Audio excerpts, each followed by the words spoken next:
రాజుగా వచ్చుచున్నాడు, భూలోకమంతా తెలుసుకుంటారు. యేసు రాజుగా వచ్చుచున్నాడు, భూలోకమంతా తెలుసుకుంటారు.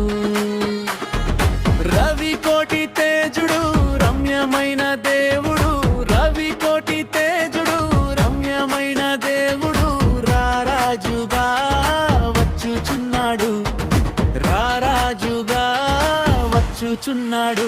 యేసు రాజుగా వచ్చుచున్నాడు, భూలోకమంతా తెలుసు